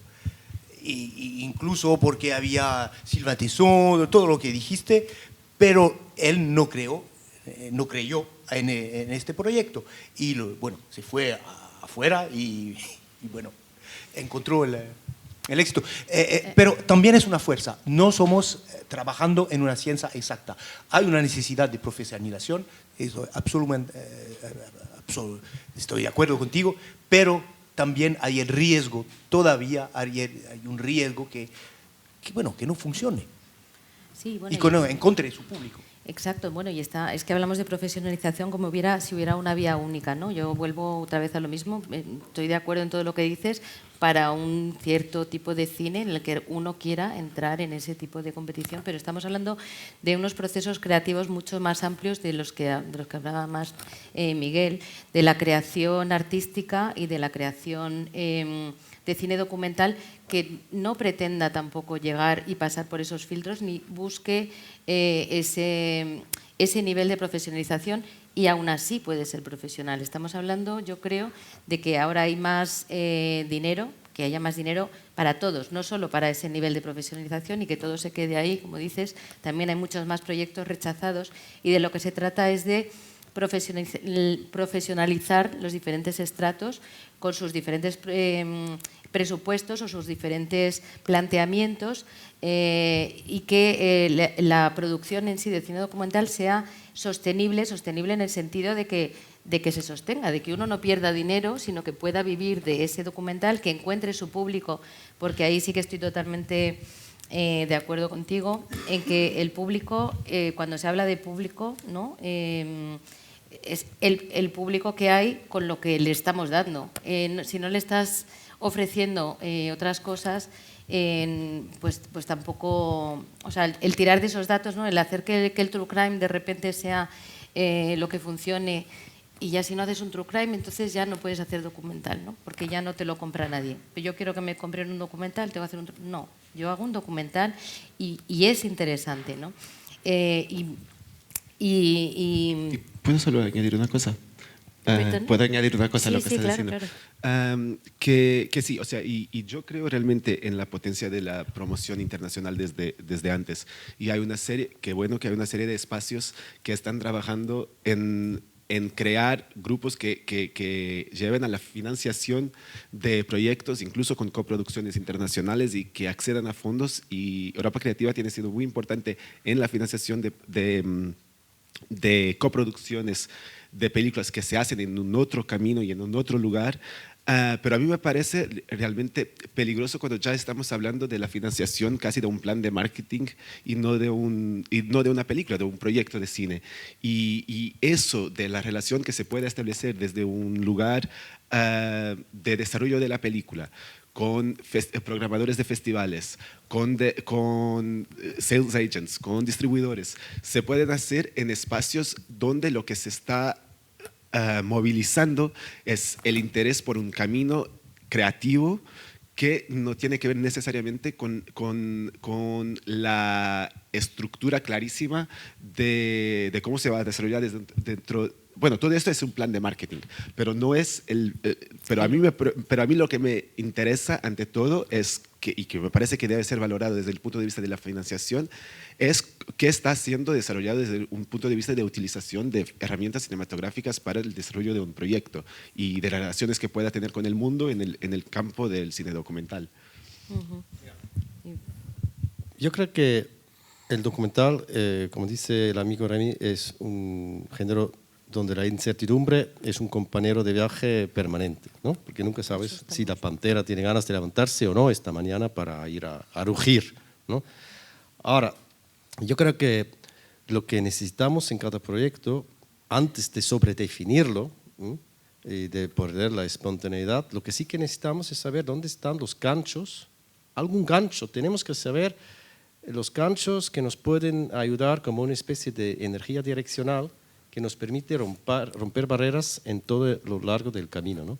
Es decir, que cuando tú te pones como creador a pensar en un tema y decides que vas a dedicar 2 años de tu vida a este tema, más te vale estar convencido de las razones que te han llevado a tomar esta decisión. Y a veces esta convicción nos debería de inducir a un proceso de destilación de la esencia de esta idea para extraer de ahí 3 o 4 puntos de anclaje o clavos que podemos poner encima del tablero para que todo el mundo entienda estos ganchos, a su manera quizás. Y luego ya veremos el plan de marketing, cómo será exactamente, pero teniendo los ganchos encima de la mesa, la confianza de los que tienen que articular esta estrategia a posteriori va a ser más grande, porque dicen, mira, esto nos interesa, ya veremos por dónde lo vamos a apalancar y de qué manera, pero aquí hay 2 o 3 puntitos de referencia, ganchos, que nos dan una cierta seguridad para perder el miedo y decir, oye, aquí nos vamos a arriesgar.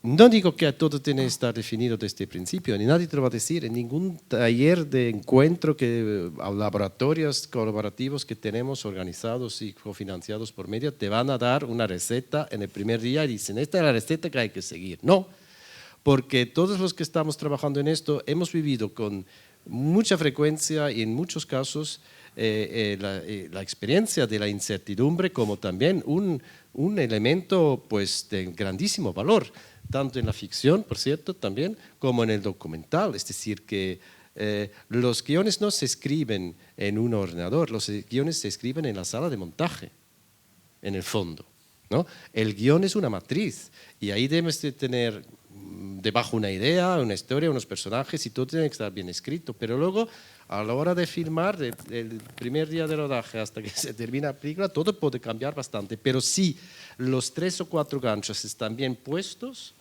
la seguridad no, pero la probabilidad de que te salga una película redonda sube, y esto es creo que indudable.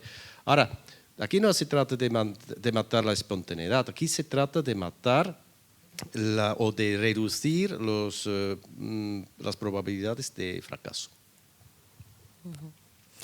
Tenemos tiempo para un par de intervenciones porque se nos está yendo, pues sí. Toma, no sé si quieres el micro. Quería saber un poco, queda poco tiempo, las líneas de trabajo que estamos hablando de lo bien que se están haciendo muchas cosas, pero hay cosas mejorables. Quiero saber en Francia y en Portugal cuáles son las líneas de trabajo que tenéis para poder conseguir mayor espacio creativo, justamente, un poco en contra también de que si creo personalmente, suelto un poquito el comentario, que si el documental sigue un poco estos caminos de seguir las cadenas industriales y qué sé yo, nos va a pasar lo mismo que la ficción, que vamos a tener una repetición hasta el hartazgo de lo mismo, que es lo que se ve una y otra vez. Y las series, finalmente, que no son ninguna novedad con respecto a la ficción, sino simplemente de estirar el chicle de lo mismo, ¿no? Pero que creo que no hay ninguna posibilidad de renovación en lo que estamos viendo, sinceramente. Y para mí ese espacio creativo está ahora mismo, esa vanguardia está en el documental. Y quiero saber qué se está haciendo para defender esos espacios, justamente, tanto en Francia como en Portugal. Vale, perdón, que tenías, Wendy, no sé si tenías una intervención o pregunta. Sí, bueno. Lo digo por si a lo mejor como vamos, por si quieres lanzarla y ya que contesten a la vez. Sí. O... Bueno, yo quería comentar o lanzar aquí la reflexión sobre el tema de los fondos de desarrollo, que bien sabemos que es lo primero que necesitamos, especialmente en el documental, y que es lo que deberíamos tener por varios años. Sin embargo, la realidad es que los fondos se otorgan a proyectos ya muy desarrollados. O sea, realmente deberíamos cambiarle el nombre y ponerle reembolso al desarrollo, porque no es verdad que es un fondo al desarrollo. O sea, los proyectos que ganan desarrollo son porque ya están muy desarrollados y es cada vez más, o sea, están cada vez más cerca de producirse. Entonces, lanzo esa reflexión y también el tema de la hiperproliferación de talleres, también en la etapa de desarrollo. O sea, todas las semanas hay un deadline para mandar a un taller. Yo no sé si fue que Europa decidió poner todo el dinero en formación y todo el dinero se está yendo a talleres donde una y otra vez nos dicen lo mismo y no hay dinero para hacer la película o para llevar a cabo la investigación en el campo. Entonces creo que eso en el caso concreto del desarrollo son puntos débiles que nos están matando, la verdad, porque sobre todo a los ahogando. Ahogando, exacto.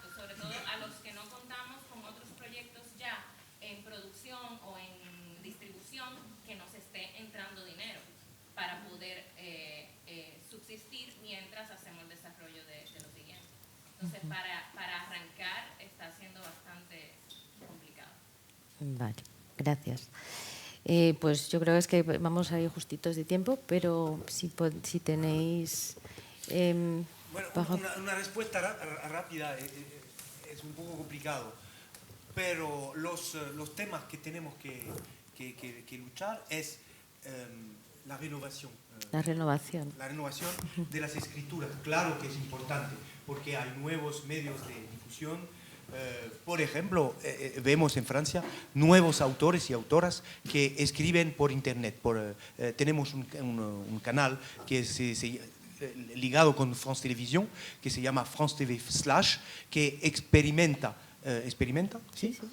Nuevas formas de escritura. Porque estoy de acuerdo con Miguel que también el género documental exige que nuevas formas de escritura, todavía tenemos que inventar el género, siempre tenemos que inventar. Y del otro lado, estoy de acuerdo contigo que hay un problema de dinero, porque, por ejemplo, Brouillon d'un rêve, que era 10 años detrás una real oportunidad, ahora con el nombre del proyecto que llegan a Brouillon d'un rêve, es muy difícil obtener esa bolsa. Pero, bueno, quisiera decir que, ¿cómo se dice la rançon? El rescate. El rescate del éxito, ¿me entiendes? Bueno, es una forma de expresión, pero también es una forma industrial y hay que casar los dos. Y es un poco complejo, como decíamos antes, no es una ciencia exacta, pero bueno, es una lucha de cada día, no sé cómo decirte más que eso, pero creo que no es una respuesta aceptable. Disculpa. Sí, Miguel. Sí, es un poco eso. Con Apordoc en este momento lo que estamos luchando es, bueno, tenemos causas como más inmediatas que tienen que ver, por ejemplo, con la inflación y con que hay una condescendencia de los apoyos a producción de películas que aún no entraron en producción. Bueno, estas son cosas más pequeñas, pero para que se aumenten y para que haya medidas excepcionales también en ese lugar, estamos también intentando pasar con mejores condiciones un estatuto para trabajadores precarizados en el circuito de cine como técnicos y como, o sea, para que haya algún tipo de subvención para los periodos en que no están trabajando y claro, el aumento en general de la producción, de los fondos de apoyo.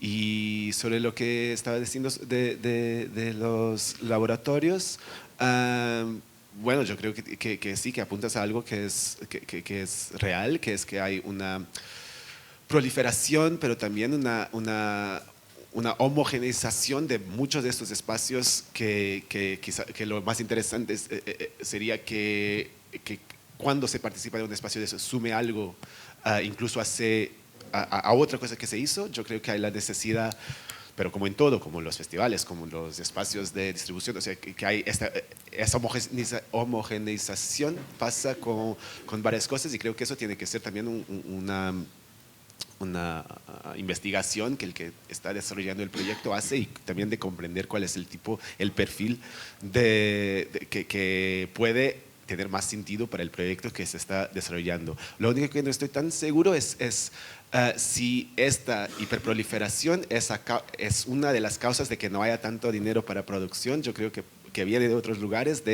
incluso de falta de visión política de la importancia de aumentar los apoyos y que quizás está también el dinero en otros lugares. Yo no sé si es tan directo que debería venir de los fondos de apoyo a estos talleres, pero sí que es verdad que a mí me preocupa muchas veces cuando veo películas que estuvieron en 10 laboratorios de desarrollo y que al final sientes que lo que fueron como sumando como los mismos comentarios en uno y en el otro, porque al final, y eso también a veces homogeniza también formas de construcción de estas películas, pero eso es toda una otra discusión. Sí, esto es otro temazo, sí. Otro melón que... Sí, que podemos, próximamente mesa en media hora, porque ahora ya Ya llevamos un rato, yo creo que debéis estar entumecidas, así que yo creo que ha sido una discusión muy interesante para empezar a ver que, bueno, que somos Europa, efectivamente, y que como tal pues también tenemos ramificaciones y cosas que dialogar y cosas que construir juntos y juntas. Así que muchas gracias a Rini, muchas gracias Miguel, muchas gracias Peter, muchas gracias a todas y nos vemos en media horita en la siguiente mesa. Gracias.